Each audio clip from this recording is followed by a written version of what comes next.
ನಮಸ್ತೆ ವೀಕ್ಷಕರೇ, ನೀವು ನೋಡ್ತಿದ್ದೀರಾ ರೆವಿನ್ಯೂ ಫ್ಯಾಕ್ಟ್ ನ್ಯೂಸ್. ನಿಮ್ಮ ಆಸ್ತಿ ನೋಂದಣಿ ನಿರಾಕರಣೆಗೆ ಕಾರಣಗಳು ಇಷ್ಟು. ಸಾಮಾನ್ಯವಾಗಿ ಕೆಲವು ಆಸ್ತಿಯ ದಸ್ತಾವೇಜುಗಳನ್ನು ನೋಂದಣಿ ಮಾಡಲು ಉಪ ನೋಂದಣಾಧಿಕಾರಿಗಳು ನಿರಾಕರಿಸ್ತಾರೆ. ಎಷ್ಟೇ ಹೇಳಿದರೂ ಸಹ ನೋಂದಣಿ ಮಾಡಲ್ಲ. ನೋಂದಣಿ ನಿರಾಕರಣೆಗೆ ಕಾರಣಗಳು ಇಲ್ಲಿವೆ ನೋಡಿ. ನೋಂದಾಯಿಸಲು ನಿರಾಕರಿಸುವ ಕಾರಣಗಳನ್ನು ಇಲ್ಲಿ ದಾಖಲಿಸಲಾಗಿದೆ. ಪ್ರತಿ ಉಪ ರಿಜಿಸ್ಟ್ರಾರ್ ಅವರು ದಾಖಲೆಯನ್ನು ನೋಂದಾಯಿಸಲು ನಿರಾಕರಿಸ್ತಾರೆ. ಅದು ಸಂಬಂಧಿಸಿದ ಆಸ್ತಿಯು ಅವರ ಉಪ ಜಿಲ್ಲೆಯಲ್ಲಿ ನೆಲೆಗೊಂಡಿಲ್ಲ ಎಂಬ ಕಾರಣವನ್ನು ಹೊರತುಪಡಿಸಿ ನಿರಾಕರಣೆ ಆದೇಶವನ್ನು ಮಾಡ್ತಾರೆ ಮತ್ತು ಅವರ ಪುಸ್ತಕ ಸಂಖ್ಯೆ 2ರಲ್ಲಿ ಅಂತಹ ಆದೇಶಕ್ಕೆ ಅವರ ಕಾರಣಗಳನ್ನು ದಾಖಲಿಸಬೇಕು ಮತ್ತು ಡಾಕ್ಯುಮೆಂಟ್ನಲ್ಲಿ ನೋಂದಣಿ ನಿರಾಕರಿಸಲಾಗಿದೆ ಎಂಬ ಪದಗಳನ್ನು ಅನುಮೋದಿಸಿ ಮತ್ತು ಡಾಕ್ಯುಮೆಂಟ್ನ ಅಡಿಯಲ್ಲಿ ಕಾರ್ಯಗತಗೊಳಿಸುವಂತಹ ಅಥವಾ ಕ್ಲೈಮ್ ಮಾಡುವ ಯಾವುದೇ ವ್ಯಕ್ತಿಯು ಮಾಡಿದಂತಹ ಅರ್ಜಿಯ ಮೇಲೆ ಪಾವತಿ ಮತ್ತು ಅನಗತ್ಯ ವಿಳಂಬವಿಲ್ಲದೆ ದಾಖಲಾದ ಕಾರಣಗಳ ನಕಲನ್ನು ಅವನಿಗೆ ನೀಡಬೇಕು. ಇನ್ನು ಮುಂದೆ ಒಳಗೊಂಡಿರುವ ನಿಬಂಧನೆಗಳ ಅಡಿಯಲ್ಲಿ ಡಾಕ್ಯುಮೆಂಟ್ ಅನ್ನು ನೋಂದಾಯಿಸಲು ನಿರ್ದೇಶಿಸುವವರೆಗೆ ಯಾವುದೇ ನೋಂದಾಯಿಸುವ ಅಧಿಕಾರಿಯು ನೋಂದಣಿಗಾಗಿ ಅಂಗೀಕರಿಸಿದ ದಾಖಲೆಯನ್ನ ಸ್ವೀಕಾರ ಮಾಡುವುದಿಲ್ಲ. ಮರಣದಂಡನೆ ನಿರಾಕರಣೆ ಹೊರತುಪಡಿಸಿ ಇತರ ಆಧಾರದ ಮೇಲೆ ನೋಂದಣಿ ನಿರಾಕರಿಸುವ ಉಪ ರಿಜಿಸ್ಟ್ರಾರ್ ಆದೇಶಗಳಿಂದ ರಿಜಿಸ್ಟ್ರಾರ್ಗೆ ಮನವಿ. ಮರಣದಂಡನೆಯ ನಿರಾಕರಣೆಯ ಆಧಾರದ ಮೇಲೆ ನಿರಾಕರಣೆ ಮಾಡಿದ ಹೊರತು ನೋಂದಣಿಗೆ ಡಾಕ್ಯುಮೆಂಟ್ ಅನ್ನು ಒಪ್ಪಿಕೊಳ್ಳಲು ನಿರಾಕರಿಸುವ ಸಬ್ ರಿಜಿಸ್ಟ್ರಾರ್ನ ಆದೇಶದ ವಿರುದ್ಧ ಮೇಲ್ಮನವಿ ಸಲ್ಲಿಸಲಾಗುತ್ತೆ. ಯಾರಿಗೆ ರಿಜಿಸ್ಟ್ರಾರ್ಗೆ ಆದೇಶದ ದಿನಾಂಕದಿಂದ 30 ದಿನಗಳೊಳಗೆ ಅಂತಹ ರಿಜಿಸ್ಟ್ರಾರ್ಗೆ ಸಲ್ಲಿಸಿದ್ರೆ ಅಂತ ಉಪ ರಿಜಿಸ್ಟ್ರಾರ್ ಅಧೀನರಾಗಿದ್ದಾರೆ ಮತ್ತು ರಿಜಿಸ್ಟ್ರಾರ್ ಅಂತ ಆದೇಶವನ್ನು ಹಿಂತಿರುಗಿಸಬಹುದು ಅಥವಾ ಬದಲಾಯಿಸಬಹುದು.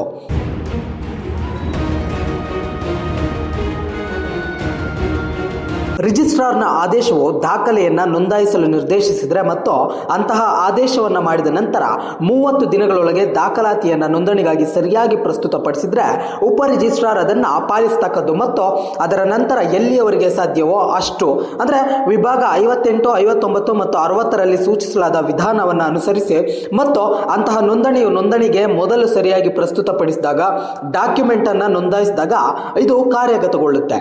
ಮರಣದಂಡನೆ ನಿರಾಕರಣೆ ಆಧಾರದ ಮೇಲೆ ಉಪ ರಿಜಿಸ್ಟ್ರಾರ್ ನೋಂದಾಯಿಸಲು ನಿರಾಕರಿಸಿದ ರಿಜಿಸ್ಟ್ರಾರ್ಗೆ ಅರ್ಜಿ. ಸಬ್ ರಿಜಿಸ್ಟ್ರಾರ್ ಡಾಕ್ಯುಮೆಂಟ್ ಅನ್ನ ಕಾರ್ಯಗತಗೊಳಿಸಲು ಉದ್ದೇಶಿಸಿರುವ ಯಾವುದೇ ವ್ಯಕ್ತಿ ಅಥವಾ ಅವರ ಪ್ರತಿನಿಧಿ ಅಥವಾ ನಿಯೋಜಿಸುವ ಆಧಾರದ ಮೇಲೆ ಅದನ್ನು ನೋಂದಾಯಿಸಲು ನಿರಾಕರಿಸಿದಾಗ ಅಂತಹ ದಾಖಲೆಯ ಅಡಿಯಲ್ಲಿ ಹಕ್ಕು ಸಾಧಿಸುವ ಯಾವುದೇ ವ್ಯಕ್ತಿ ಅಥವಾ ಅವರ ಪ್ರತಿನಿಧಿ, ನಿಯೋಜಿತ ಅಥವಾ ಏಜೆಂಟ್ ಅಧಿಕೃತ ಮೇಲೆ ಹೇಳಿದಂತೆ ನಿರಾಕರಣೆ ಆದೇಶವನ್ನು ಮಾಡಿದ ನಂತರ 30 ದಿನಗಳಲ್ಲಿ ದಾಖಲೆಯನ್ನು ನೋಂದಾಯಿಸಲು ತನ್ನ ಹಕ್ಕನ್ನು ಸ್ಥಾಪಿಸಲು ಅಂತಹ ಉಪ ರಿಜಿಸ್ಟ್ರಾರ್ ಅಧೀನದಲ್ಲಿರುವ ರಿಜಿಸ್ಟ್ರಾರ್ಗೆ ಇದು ಅನ್ವಯಿಸಬಹುದು.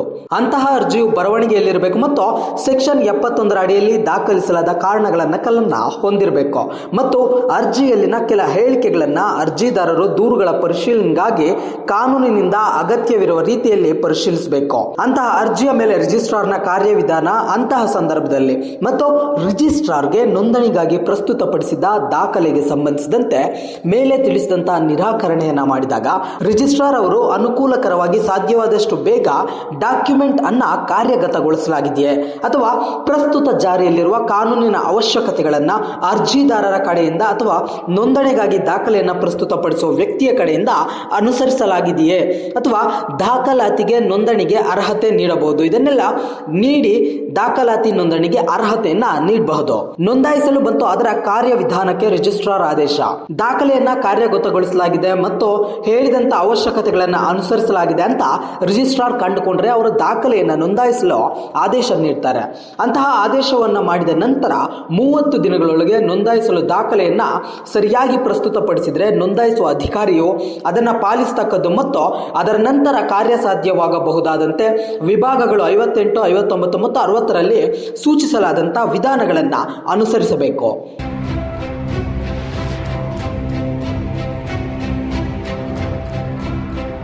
ದಾಖಲಾತಿಯನ್ನು ನೋಂದಣಿಗಾಗಿ ಮೊದಲು ಸರಿಯಾಗಿ ಪ್ರಸ್ತುತಪಡಿಸಿದಾಗ ಅದನ್ನು ನೋಂದಾಯಿಸಿದಂತೆ ಅಥವಾ ನೋಂದಣಿಗೊಳಿಸಿದ ಕಾರ್ಯಗತವಾಗುತ್ತೆ. ರಿಜಿಸ್ಟ್ರಾರ್ ಸೆಕ್ಷನ್ 74ರ ಅಡಿಯಲ್ಲಿ ಯಾವುದೇ ವಿಚಾರಣೆಯ ಉದ್ದೇಶಕ್ಕಾಗಿ ಸಾಕ್ಷಿ ಹಾಜರಾತಿಯನ್ನ ಕರೆಯಬಹುದು ಮತ್ತು ಜಾರಿಗೊಳಿಸಬಹುದು. ಅವರು ಸಿವಿಲ್ ನ್ಯಾಯಾಲಯದಂತೆ ಸಾಕ್ಷ್ಯವನ್ನು ನೀಡಲು ಅವರನ್ನು ಒತ್ತಾಯಿಸಬಹುದು ಹಾಗೂ ಅವರು ಯಾರಿಂದ ಸಂಪೂರ್ಣ ಅಥವಾ ಯಾವುದೇ ಭಾಗವನ್ನು ನಿರ್ದೇಶಿಸಬಹುದು. ಅಂತಹ ಯಾವುದೇ ವಿಚಾರಣೆಯ ವೆಚ್ಚವನ್ನು ಪಾವತಿಸಲಾಗುವುದು ಮತ್ತು ಅಂತಹ ವೆಚ್ಚಗಳನ್ನು ಸಿವಿಲ್ ಪ್ರೊಸೀಜರ್ ಕೋಡ್ 1908ರ ಅಡಿಯಲ್ಲಿ ಒಂದು ಮೊಕದ್ದಮೆಯಲ್ಲಿ ನೀಡಲಾಯಿತು ಅಂತ ಮರುಪಡೆಯಬಹುದು. ರಿಜಿಸ್ಟ್ರಾರ್ ನಿರಾಕರಣೆಯ ಆದೇಶ. ಪ್ರತಿ ರಿಜಿಸ್ಟ್ರಾರ್ ನಿರಾಕರಿಸುತ್ತಾರೆ.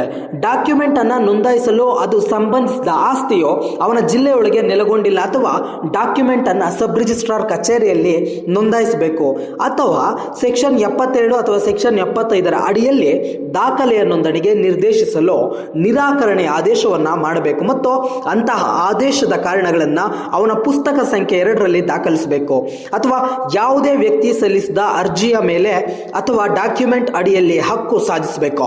ಅನಗತ್ಯ ವಿಳಂಬ ಮಾಡದೆ ದಾಖಲಾದ ಕಾರಣಗಳ ಪ್ರತಿಯನ್ನ ಅವನಿಗೆ ನೀಡಬೇಕಾಗುತ್ತೆ. ಈ ವಿಭಾಗ ಅಥವಾ ಸೆಕ್ಷನ್ 72 ಅಡಿಯಲ್ಲಿ ರಿಜಿಸ್ಟ್ರಾರ್ನ ಯಾವುದೇ ಆದೇಶದಿಂದ ಯಾವುದೇ ಮೇಲ್ಮನವಿ ಇರೋದಿಲ್ಲ.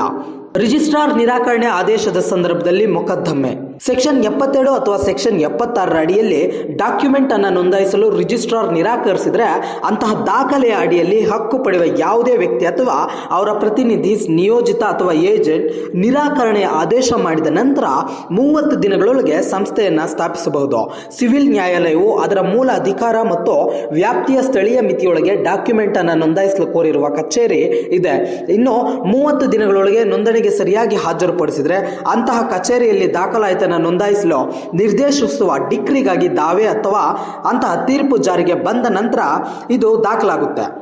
ಸೆಕ್ಷನ್ 75 ಉಪವಿಭಾಗಗಳು 2 ಮತ್ತು 3ರಲ್ಲಿ ಒಳಗೊಂಡಿರತಕ್ಕಂಥ ನಿಬಂಧನೆಗಳು ಮ್ಯೂಟಿಸ್ ಮ್ಯೂಟ್ಯಾಂಡಿಸ್ ಅಥವಾ ಯಾವುದೇ ಡಿಕ್ರಿಗೆ ಅನುಸಾರವಾಗಿ ನೋಂದಣಿಗೆ ಪ್ರಸ್ತುತಪಡಿಸಲಾದ ಎಲ್ಲ ದಾಖಲೆಗಳಿಗೆ ಅನ್ವಯಿಸುತ್ತೆ ಮತ್ತು ಈ ಅಧಿನಿಯಮದಲ್ಲಿ ಒಳಗೊಂಡಿರುವ ಯಾವುದೇ ಹೊರತಾಗಿಯೋ ದಾಖಲೆಗಳನ್ನು ಸ್ವೀಕರಿಸತಕ್ಕದ್ದು, ಅಂತಹ ದಾವೆಯಲ್ಲಿ ಪುರಾವೆಯನ್ನ ಕೊಡತಕ್ಕದ್ದು. ಇಂತಹ ಮತ್ತಷ್ಟು ಇನ್ಫಾರ್ಮೇಟಿವ್ ಸ್ಟೋರೀಸ್ಗಾಗಿ ನೋಡ್ತೀರಿ ರೆವಿನ್ಯೂ ಫ್ಯಾಕ್ಟ್ ನ್ಯೂಸ್.